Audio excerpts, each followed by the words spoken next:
Hindi po ito chismis dahil legit. Ang ilang artistang Pinoy, abay, sangkaterba ang kids. Mayroong mahigit 100. Meron ding 70 ang bilang at halos 20 naman ang ilan. Kabilang dyan si Jerry Craval na may anak na 18 ang total. Gaano ba sila magmahal bilang leading man at loving tatay? Ito na ang revelasyon ng mga chick dad. Mayo kayo at magpakarami. Aba, mukhang may ilang sikat na Pinoy na hindi lang nakinig sa utos na yan, kundi talagang ginalingan. Hindi lang sila naging alamat sa kani-kanilang propesyon, naging legend din sila sa tunay na buhay dahil sa dami ng kanilang naging mga anak. Pasok sa top 5 chick daddy, ang ugat ng mga Salvador. Ang taong hindi lang nagtayo ng pamilya kundi halos nakabuo ng isang barangay. Siya si Lou Salvador Sr., isang basketball legend, producer at star maker. Noong dekada 50 at 60, isa si Lou Salvador Sr. sa pinakamakapangyarihang tao sa showbiz. Sa hard court, nakapagtala siya ng makasaysayang 116 points sa isang international na palaro. Pero sa labas ng basketball court, mas malaki ang kanyang scoreboard. Umaabot umano sa 102 ang kanyang mga anak mula daw sa halos 50 babae. Sa mga hindi inabutan si Lou Salvador Sr., tiyak naman nakilala nyo na ang ilan sa kanyang mga anak at apo. Ang action star halimbawa na si Philip Salvador, ang James Dean of the Philippines na si Lou Salvador Jr., si Ross Rival na ama ng aktres na si Maha Salvador. Anak niya din ang artistang si Alona Alegre. Kung napawaw kayo sa pamilya ni Lou Salvador Sr., mapapasana all naman kayo sa kasunod niya sa listahan. Ang nag-iisang Agimat King ng pelikulang Pilipino, si Ramon Revilla Sr. Sa loob ng mahigit 4 na dekada, pinabagsak niya ang sandamakmak na kontrabida bilang Nardong Putik, Pepeng Agimat at Joaquin Bordado. Pero may isang record na hindi natalo ng kahit sinong kontrabida, ang pagiging ama sa higit 70 niyang mga anak. Imagine noong nagpa-family picture sila, kinailangan pang gumamit ng wide lens para magkasya ang lahat. Ang karisma niya ang talaga raw irresistible. Noong nakausap ko ang hari ng Agimat, inamin niya, marunong naman daw magmahal ang isang chick dad. Bakit ang napili pa ninyo sa lahat ay si Mami Sena? Maganda siya. Si Sena, for good.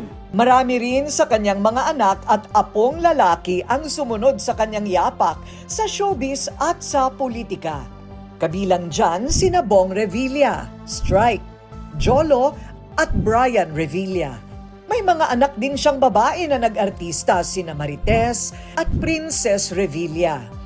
Kung may Agimat King ang Cavite, lumalaban din sa paramihan ng anak ang kinaguriang lover boy ng Ilocos, si Manong Chavit Singson.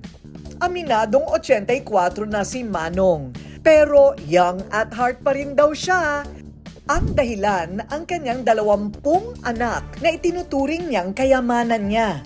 Mulat sa pulay, hindi itinanggi ni Manong ang kanyang pagiging chick dad. The lover boy himself, Manong Chavit Singson, is in the house. Actually, his house. Tanong, nung bata ka pa, marami ka ng girlfriend, sunod-sunod? Medyo. Hindi nagkakasabay-sabay o nagkakasabay-sabay din? Hindi. Kung minsan, hindi mo ma-avoid kung minsan. Yun, ma-meet mo sila, gano'n. Hindi ka na makaiwas. So, sinong umaayaw? Siya o ikaw sa relasyon? Well, nagkakasala sila. Hindi ko na i-mention kung paano, but hindi ako nagkakasala. Mabait ako sa kanila. Hirap ang tanong mo, pahirap ng pahirap. Isa si Christian sa maswerteng anak ni Manong. Buo ang paninindigan niyang #BestDad ang kanyang tatay. My dad teaches us how to fend for ourselves, to start from the bottom where he. Siyempre, hindi rin mawawala ang hari ng komedya, Tito Dolphy, sa listahan ng Hall of Father. Siya nga raw ang patunay na sweet lover ang mga komedyan. Hindi lang siya nag-iwan ng pamana sa pelikula at telebisyon dahil nag-ambag rin siya ng 18 talented na mga anak. Kabilang sina Eric, Rolly, Epi at Vandolph Quezon. Pare-parehong sumunod sa kanyang yapak. Si Zia naman kilala bilang mahusay na mga awit. Tulad ni Comedy King Tito Dolphy, pasok din sa circle ng chick dad ang palibhasa lalaki OG na si Chong Joey Marquez. Kilala siya sa kanyang pagiging bibo at natural na patawa. Pero sa likod nito, seryosong ama si Chong. Lahat ng kanyang mga anak sa kanya lumaki. Yun ang amazing, right? Mabuti pumayag ang mga nanay nila. Pumayag naman. Siguro nakita nilang responsable naman ako, ama. Ganun. At kaya mo naman. At kaya naman. At gusto mo, provide sa'yo sa kapatid. talaga. Talagang gusto ko. Oo. Gusto ko talaga mag-alaga ng mga bata. Umaabot daw sa 16 ang kanyang mga anak. Ilan sa kanila pumasok din sa showbiz.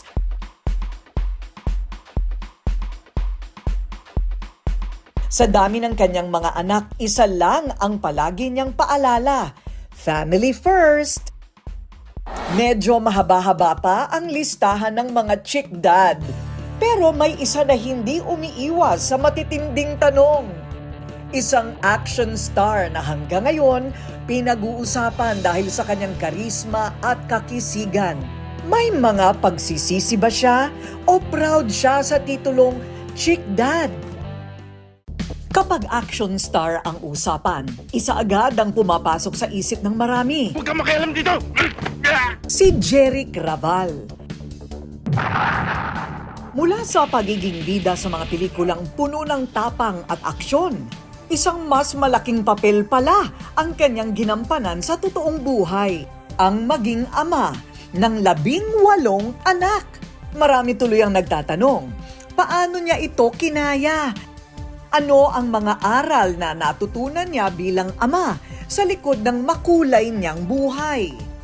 Di naman ako naglalalapit sa mga babae. Obvious ba? Hindi ikinakaila ni Jeric na ang pagkakaroon niya ng maraming anak ay bunga ng kanyang kabataan at kakulangan noon sa kaalaman. Siyempre, bata ka pa nun.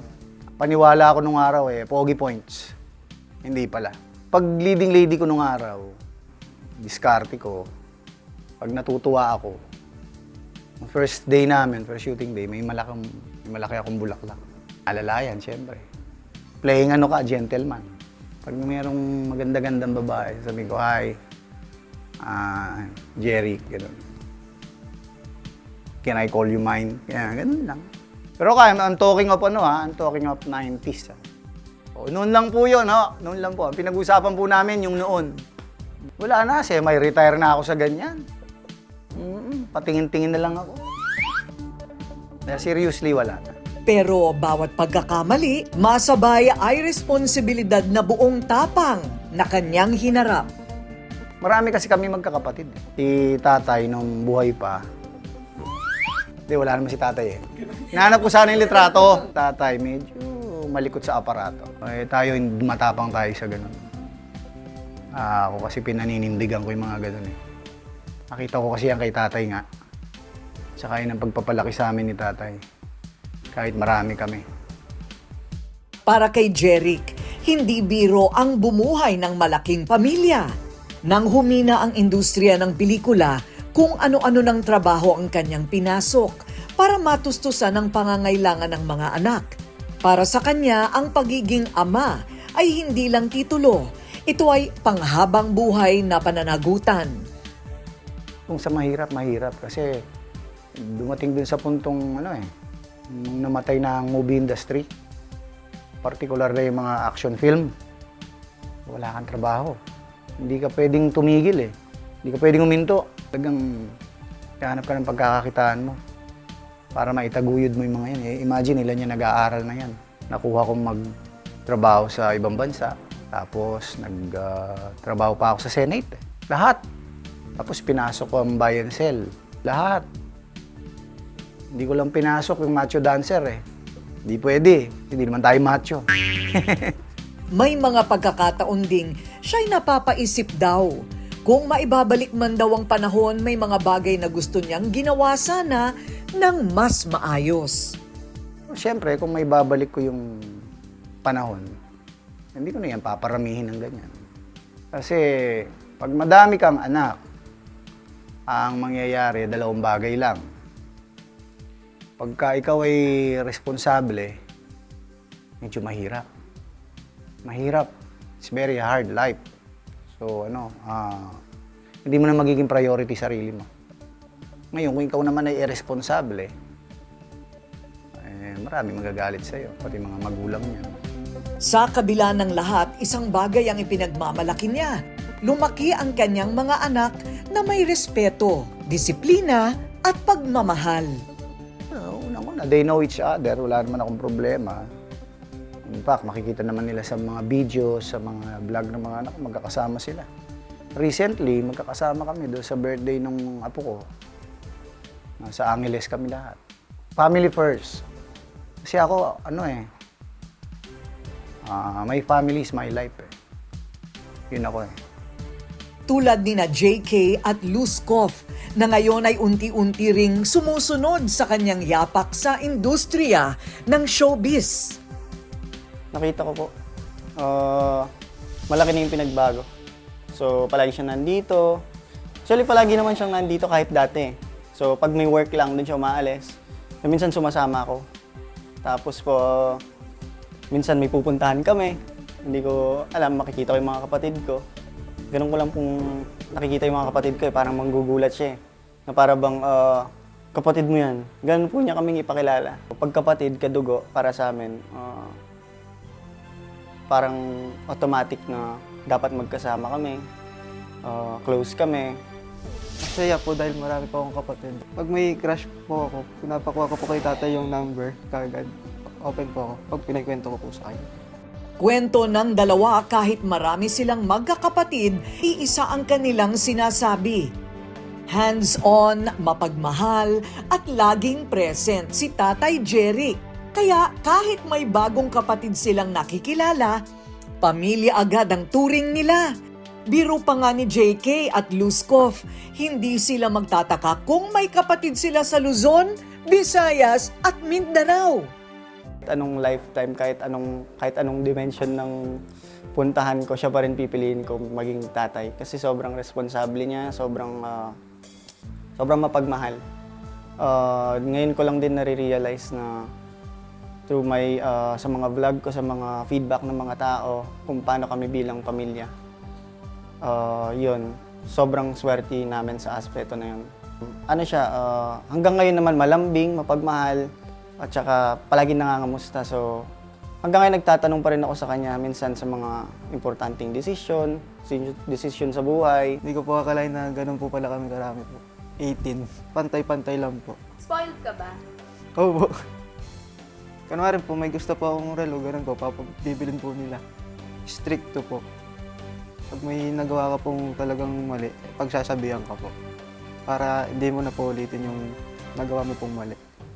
Ayon sa mga pag-aaral sa family planning, mahalagang bahagi ng responsableng pagbuo ng pamilya ang tamang kaalaman at pagiging loyal. Sa Pilipinas, nananatiling mababa ang bilang ng mga lalaki na sumasailalim sa vasectomy dahil sa iba't ibang maling paniniwala tungkol dito.